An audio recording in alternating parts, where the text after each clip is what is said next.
हम सब जानते हैं कि एक्सरसाइज हमारे शरीर को बदलती है, लेकिन क्या कभी ये सोचा है कि एक ही मसल मतलब एक ही मांसपेशी दो बिल्कुल अलग-अलग तरीकों से कैसे बदल सकती है?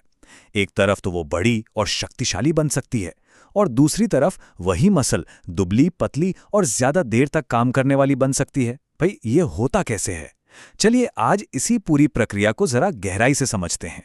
यही तो वो असली पहेली है जिसे हम आज सुलझाने वाले हैं। मसल एक, लेकिन उसके नतीजे दो हो सकते हैं, या तो शक्तिशाली या फिर फिट। ऐसा लगता है मानो हमारी मसल्स के पास दो अलग अलग इंस्ट्रक्शन मैनुअल्स यानी निर्देश पुस्तिकाएं रखी हों। तो सवाल यह है कि मसल ये कैसे तय करती है कि उसे कौन सी वाली पुस्तिका खोलकर पढ़नी है। इस राज को समझने के लिए हमें सबसे पहले एकदम माइक्रोस्कोपिक लेवल पर जाना होगा। मतलब हमें ये देखना होगा कि हमारी मांसपेशियां असल में काम कैसे करती हैं। तो सारी कहानी शुरू होती है स्लाइडिंग फिलामेंट थियरी से। अब ये सुनने में थोड़ा मुश्किल लग सकता है, पर है बड़ा सिंपल। इसे ऐसे समझिए जैसे हमारी मसल्स के अंदर लाखों छोटे छोटे इंजन काम कर रहे हैं, और इन इंजनों के जो मुख्य खिलाड़ी हैं वो हैं दो प्रोटीन, एक्टिन और मायोसिन। जब भी कोई मसल सिकुड़ती है तो ये दोनों फिलामेंट्स एक दूसरे के ऊपर फिसलते हैं यानी स्लाइड करते हैं। और ये होता कैसे है वो इस क्रॉस ब्रिज साइकिल से पता चलता है। देखिए, सबसे पहले मायोसिन का सिरा एक्टिन से जाकर जुड़ जाता है।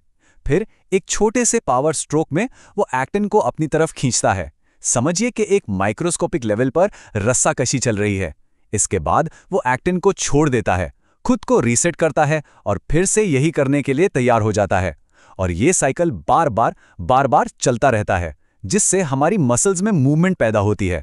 ठीक है, तो अब हम ये तो समझ गए कि मसल्स काम कैसे करती हैं, लेकिन वर्कआउट के बाद ऐसा क्या होता है जो उन्हें बदलने का सिग्नल देता है?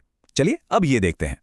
देखिए, जब हम कोई जोरदार एक्सरसाइज करते हैं जैसे कि वजन उठाना, तो असल में हम अपनी मांसपेशियों को एक तरह का कंट्रोल किया हुआ छोटा मोटा शॉक या आघात देते हैं। अब ये सुनने में कोई बुरी चीज लग सकती है, पर है नहीं, बल्कि यही वो पहला और सबसे जरूरी सिग्नल है जो ग्रोथ के लिए जरूरी है। ये छोटा सा डैमेज एक अलार्म की तरह काम करता है जो शरीर के रिपेयर सिस्टम को चालू कर देता है। और जैसे ही ये अलार्म बजता है, सीन में एंट्री होती है सैटेलाइट सेल्स की। इन्हें आप अपनी मसल्स की ऑन कॉल रिपेयर और रीइंफोर्समेंट टीम समझ सकते हैं। जैसे ही एक्सरसाइज से वो सिग्नल मिलता है, ये सेल्स एक्टिवेट हो जाती हैं, अपनी संख्या बढ़ाती हैं और जाकर डैमेज हुए मसल फाइबर्स से जुड़ जाती हैं। ये न सिर्फ मरम्मत करती हैं, बल्कि मसल फाइबर को पहले से ज्यादा मजबूत बनाती हैं, ताकि वो अगली बार इस तरह के स्ट्रेस के लिए बेहतर तरीके से तैयार हो सके। पर यहाँ एक बहुत ही दिलचस्प सवाल उठता है। चलो, रिपेयर टीम तो काम पर लग गई, लेकिन उसे ये कैसे पता चलता है कि बनाना क्या है? क्या उसे मसल को पहले से ज्यादा बड़ा और ताकतवर बनाना है, या उसे ज्यादा कुशल और देर तक चलने वाला बनाना है? और यहीं पर वो दो अलग अलग ब्लूप्रिंट्स काम आते हैं। तो चलिए पहले ब्लूप्रिंट को देखते हैं। ये वो ब्लूप्रिंट है जो ताकत और साइज बढ़ाने पर फोकस करता है, और इसे शुरू करता है रेजिस्टेंस ट्रेनिंग यानी वजन उठाने वाली कसरत। जब हम भारी वजन उठाते हैं या किसी भी तरह के प्रतिरोध के खिलाफ काम करते हैं, तो ये हमारी मसल्स को एक बहुत ही सीधा और साफ संदेश भेजता है। ये संदेश कुछ ऐसा है जैसे किसी कंस्ट्रक्शन फोरमैन को ऑर्डर दिया गया हो, हमें साइज चाहिए, हमें ताकत चाहिए और बड़ा बनाओ। अब साइंटिफिक भाषा में ये जो फोरमैन है, वो असल में MTOR नाम का एक सिग्नलिंग पाथवे है। जब हम भारी वजन उठाते हैं तो हम इस MTO स्विच को ऑन कर देते हैं। ये स्विच एक प्रोसेस को तेज कर देता है जिसे मसल प्रोटीन सिंथेसिस कहते हैं। आसान भाषा में कहें तो ये और ज्यादा एक्टिन और मायोसिन फिलामेंट्स बनाने लगता है। जी हाँ, वही प्रोटीन जिनकी बात हमने शुरू में की थी। और इसका नतीजा वो बिल्कुल असली और नापने लायक होता है। एक स्टडी में ये पाया गया कि सिर्फ 10 हफ्तों की रेजिस्टेंस ट्रेनिंग के बाद लोगों की जांघ की मांसपेशियों का साइज यानी क्रॉस सेक्शनल एरिया 8.1% तक बढ़ गया। ये सीधा सीधा शक्तिशाली बने ब्लूप्रिंट का असर है। अच्छा, अब सिक्के का दूसरा पहलू देखते हैं। चलिए अब उस ब्लूप्रिंट की बात करते हैं जो हमें फिट बनाता है। इसका लेना देना सहनशीलता और एफिशिएंसी से है, और इसे शुरू करती है एरोबिक ट्रेनिंग। जब हम दौड़ते हैं, साइकिल चलाते हैं या तैरते हैं, तो ये एक्टिविटीज़ हमारी मसल्स को एक बिल्कुल अलग ऑर्डर भेजती हैं। ये ऑर्डर साइज बढ़ाने के बारे में नहीं है, ये एफिशिएंसी यानी कुशलता के बारे में है। मैसेज ये है, हमें ज़्यादा देर तक बिना थके काम करना है, इसलिए अपनी एनर्जी बनाने की क्षमता में सुधार करो।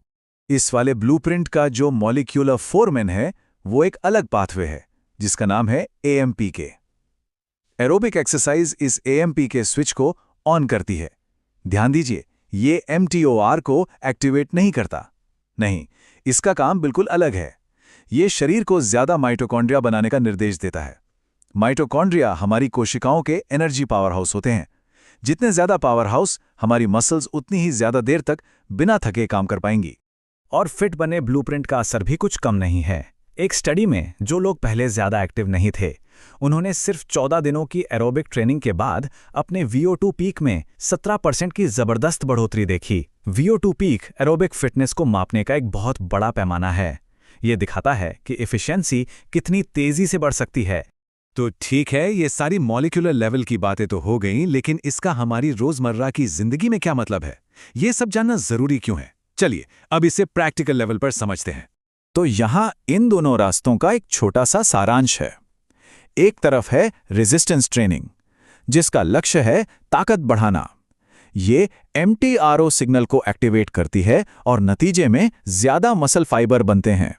दूसरी तरफ है एरोबिक ट्रेनिंग, जिसका लक्ष्य है सहनशीलता बढ़ाना। ये AMPK सिग्नल को एक्टिवेट करती है और नतीजे में ज्यादा माइटोकॉन्ड्रिया यानी एनर्जी पावर हाउस बनते हैं। मतलब दो अलग अलग तरह का तनाव, दो अलग अलग सिग्नल और दो बिल्कुल अलग अलग नतीजे। तो इस पूरी बातचीत से जो सबसे बड़ी सीख मिलती है वो ये है, हमारी मांसपेशियां कमाल की अडेप्टेबल हैं। मतलब वो किसी भी माहौल में ढल सकती हैं, लेकिन वो ये देखती हैं कि उन पर किस तरह का स्ट्रेस डाला जा रहा है। ज्यादा वजन कम देर के लिए उठाने से शक्तिशाली बनों का सिग्नल जाता है, और कम वजन ज्यादा देर तक इस्तेमाल करने से कुशल बनों का सिग्नल जाता है। ये सब कुछ खास मॉलिक्यूलर सिग्नल से होता है। ताकत के लिए mTOR और सहनशीलता के लिए AMPK। तो आखिर में बस ये सोचते हुए अपनी बात खत्म करते हैं।